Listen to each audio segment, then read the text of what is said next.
اس ذات کا کروڑواں مرتبہ شکر ہے۔ اس ذات نے ہمیں انسان بنایا، اشرف المخلوقات میں سے پیدا فرمایا، پھر اس ذات کا کروڑواں مرتبہ شکر ہے کہ اس ذات نے ہمیں مسلمان بنایا، پھر بھی اس ذات کا کروڑواں مرتبہ شکر ہے اس ذات نے ہمیں اپنے یار کا ساری کی ساری کائنات میں، جہان میں جس کو جو مل رہا ہے، جتنا مل رہا ہے، جو مل رہا ہے، دیتا اللہ ہے، پر دیتا آمینہ کے لال کے صدقے کی وجہ سے۔ ساری کائنات میرے مالک کی محتاج ہے، اور رب ذوالجلال کسی کا محتاج نہیں۔ دیتا تو اللہ ہے، پر دیتا اپنے پیاروں کے صدقے کی وجہ سے۔ یہی وجہ ہے اگر ہم ولیوں کے آستانوں پہ چلے جائیں، ولیوں کے مزاروں پہ چلے جائیں، ولیوں کی درگاہوں پہ چلے جائیں، اگر ہمارے جیسا کوئی گنہگار بندہ بھی چلا جائے تو اللہ تبارک و تعالیٰ پیاروں کا صدقہ ہماری چولی کو بھی اپنے رحمت سے بھر دیتا ہے۔ دیتا تو اللہ ہے، پر دیتا اپنے پیاروں کے صدقے کی وجہ سے۔ حضور غوث پاک شہنشاہ بغداد رضی اللہ تعالیٰ عنہ، آپ کی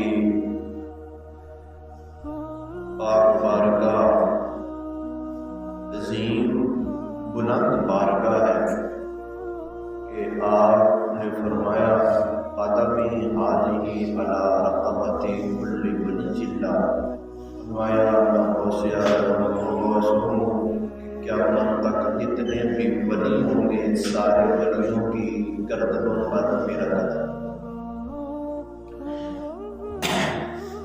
تو حضور غوث پاک رضی اللہ تعالیٰ عنہ آپ کا یہ فرمان ہے کہ جو بھی میرا مرید ہوگا، جو بھی میرے ہاتھوں میں ہاتھ دے گا، جو میرا مرید ہوگا، فرمایا میرا یہ وعدہ ہے کہ وہ بغیر ایمان کے نہیں بن سکتا، جب بھی اس کا خاتمہ ہوگا تو وہ ایمان کی حالت میں نہیں بن سکتا۔ اور ایک آپ کا مرید آپ کی بارگاہ میں حاضر ہوا، عرض کی حضور میرے پاس اولاد نہیں، لجپال ہیں آپ، کرم نوازی فرمائیں۔ غوث پاک رضی اللہ تعالیٰ عنہ نے فرمایا بول کیا چاہتا ہے؟ عرض کی مجھے بیٹا چاہیے۔ آپ نے فرمایا جاؤ اللہ خیر کرے، واپس چلا گیا۔ تو پیر پر اعتماد ہونا چاہیے، یا تو بندہ کسی کو پیر بنائے نہ، جب پیر مان لیا، اس کے ہاتھوں میں ہاتھ دے دیے تو پھر ایسے سمجھے آنکھیں بند کر دینی چاہیے۔ وہ کشے یومی و یوسف، جب ایک کو مان لیا تو بس مان لی، بات ختم ہو جائے۔ ہمارے بہت بڑے امام گزرے ہیں، مجدد الفسانی رحمۃ اللہ تعالیٰ علیہ، آپ کے پیر و مرشد جو ہے حضرت خواجہ باقی باللہ رحمۃ اللہ تعالیٰ علیہ، آپ پہلے بزرگ کا یہ طریقہ کار تھا کہ جو بھی آتا نا بندہ ملنے کے لیے پہلے پوچھتے بھائی کھانا کھایا ہے آپ یا نہیں کھایا، عرض کرتے اگر کھایا تو پھر کہتے بولو وہ کیسے آئے، اگر کہتے حضور کھانا کھانا ہے تو پھر آپ فرماتے بھائی یہ جو سامنے تنور والا ہے نا اس کے پاس جاؤ اور اتنے بندوں کی روٹیاں اور اتنے بندوں کا سالن لاؤ اور ان کو کھلاؤ۔ سب سے پہلے کھانے کا سوال کرتے، یہ نبی پاک صلی اللہ علیہ وسلم کی بھی سنت ہے۔ کوئی بھی آئے مہمان تو حضور علیہ السلام بھی یہ سوال کرتے کہ میرے غلام بتاؤ کھانا کھا کے آئے؟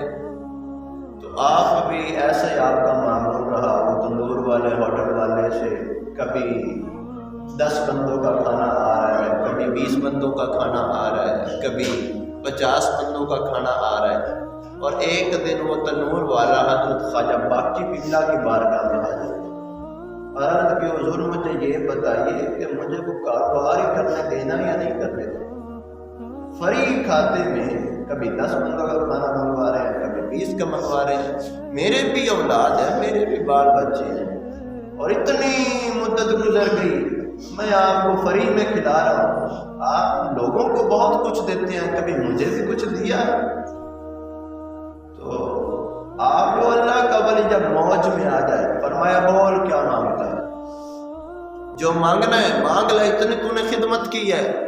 تو بادشاہوں کے خزانوں میں فقیروں کا حصہ ہوتا ہے، فرمایا مانگ لے، یہ نہ کہنا کہ باہر سے آ کر لوگ فیض لیتے رہے اور مجدد الف ثانی کا جو پیر ہے خواجہ باقی بلّہ کی بارگاہ سے ایک تنور والا خالی ہاتھ لوٹ گیا۔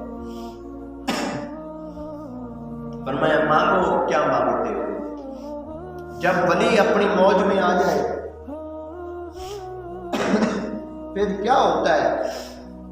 پھر یہی ہوتا ہے کہ اکھ وچ پا کے تکیا سی، اکھ وچ پا کے تکیا سی، دل کر گیا میرا 2 ٹکڑے، افسوس کہ میری نظراں او دا وار بچاؤنا نہیں ہے۔ فرمایا بول کیا مانگتا ہے؟ حضور کچھ نہیں مانگتا، مجھے اپنے جیسا ہی بنانا چاہیے، کچھ نہیں مانگتا، مجھے اپنے جیسا بنانا چاہیے۔ ایک لفظ بولا جاتا ہے توجہ اجتہادی۔ توجہ اجتہادی کا مطلب یہ ہوتا ہے کہ پیر اپنے مرید کا دل تو بدل دے، دل بدلنے کے ساتھ ساتھ شکل و صورت بھی اپنے جیسے بنا دے۔ جیسے پیر کی شکل و صورت ہے، جیسے ان کی جسامت ہے، جیسے ان کی شکل ہے، پیر اپنے مرید پر ایسی نظر ڈالے، دل تو گناہوں سے پاک کر دے، دل میں تو ولایت داخل کر ہی دے نا، دل بدلنے کے ساتھ ساتھ شکل و صورت بھی اپنے جیسے بنا دے۔ تو وہ تنور والا عرض کرنے لگا حضور کچھ نہیں مانگتا، مجھے اپنے جیسا بنا دے۔ آپ نے فرمایا دیکھ لے کیا کہہ رہا ہے؟ حضور یا تو پہلے یہ ارشاد فرمانا نہیں تھا کہ مانگ لے، جب میں نے مانگا ہے تو پھر مجھے دیں۔ آپ نے پھر فرمایا کہ سوچ لے تو کیا کہہ رہا ہے؟ عرض کی نہیں حضور جو کہنا تھا میں نے کہہ دیا۔ آپ نے فرمایا آؤ میرے ساتھ، کمرے میں لے کر گئے، دروازہ بند کر دیا، فرمایا تیسری مرتبہ پھر سوچ لے کیا کہہ رہا ہے، کیا بننا چاہتا ہے؟ عرض کی حضور دینا ہے تو دے دیں، اور نہیں تو میرے ساتھ مذاق نہ کرے، لوگوں کو جا کر بتاؤں گا کہ ایسے ہی مولوی کھانا ہی کھاتے ہیں کچھ دیتے نہیں۔ آپ نے فرمایا اچھا چلو ٹھیک ہے، آ جا پھر سینے لگ جا۔ آپ نے سینے سے لگایا، اس کا دل بھی بدل دیا، دل بدلنے کے ساتھ ساتھ شکل و صورت بھی اپنے جیسے بنا۔ سبحان اللہ۔